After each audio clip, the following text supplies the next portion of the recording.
Hello hi नमस्ते, मेरा नाम है स्काई और आप देख रहे हैं ज्ञान विज्ञान। दोस्तों, अगर आपको विज्ञान, इतिहास और तकनीक में रुचि है तो यह चैनल आपके लिए है। 9, 8, 7, 6, 5, 4, 3, 2, 1. Fire command. Fire command. Fuel ignition. Launch ignition. Missile fire. Ignition. Space. Lift off.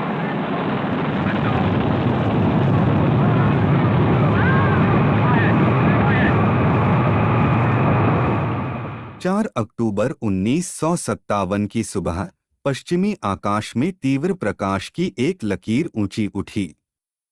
एक झटके में यह शीर्ष पर पहुंच गया और फिर क्षितिज से परे पूर्व की ओर चला गया। यह तीव्र प्रकाश एक ऐसा रॉकेट था जिसने गणना से कुछ क्षण पहले दुनिया के पहले कृत्रिम उपग्रह को अलग कर अंतरिक्ष में उतारा।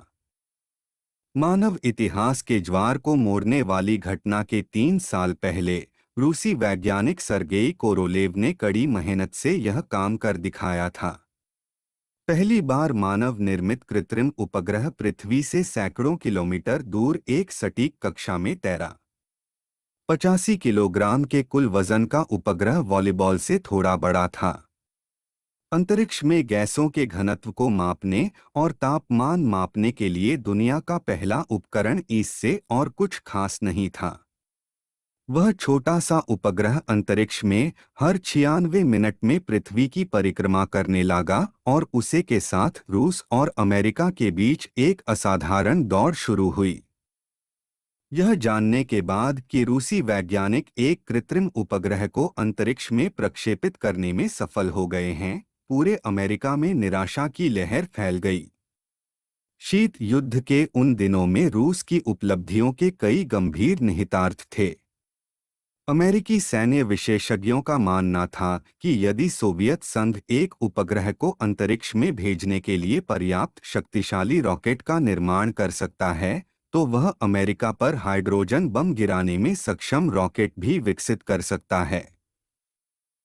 प्रौद्योगिकी प्रतियोगिता में आगे रहने की चाहत में अमेरिका ने भी 1955 से कृत्रिम उपग्रह बनाने के प्रयास शुरू किए, लेकिन शुरुआत में इसे ज्यादा महत्व नहीं दिया गया।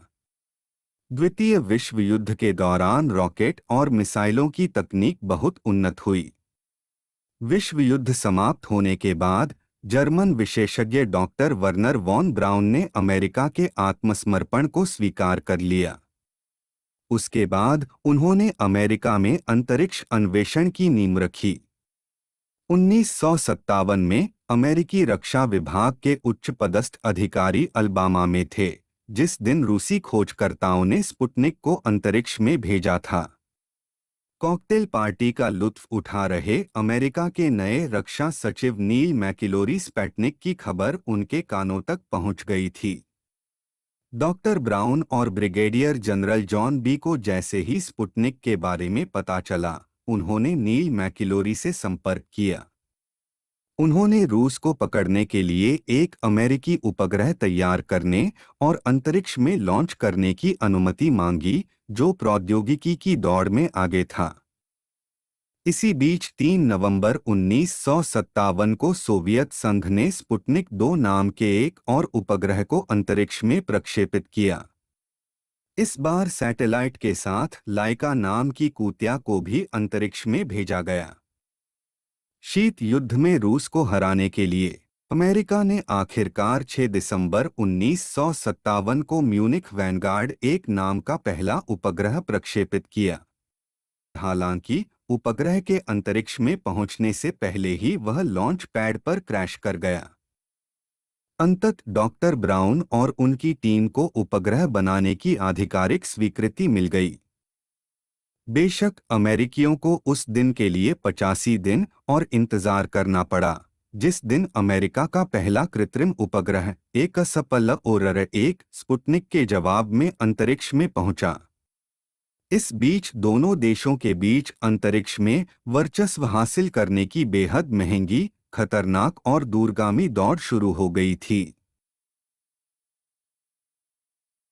टर्निंग पॉइंट के बाद की तारीख 1 फरवरी 1958 को अमेरिका ने एक्सप्लोरर 1 नाम का 14 किलो का उपग्रह लॉन्च किया। 1960 में अमेरिका ने पहला उपग्रह ट्रांसिट 1 अंतरिक्ष में भेजा, जो पृथ्वी पर वाहनों के लिए दिशानिर्देश खोजने में सहायक है। 1962 में रूस ने पहला जासूसी उपग्रह विकसित किया था। कॉस्मोस नाम के सैटेलाइट ने अंतरिक्ष से दुश्मन देशों की सैन्य गतिविधियों पर नजर रखी।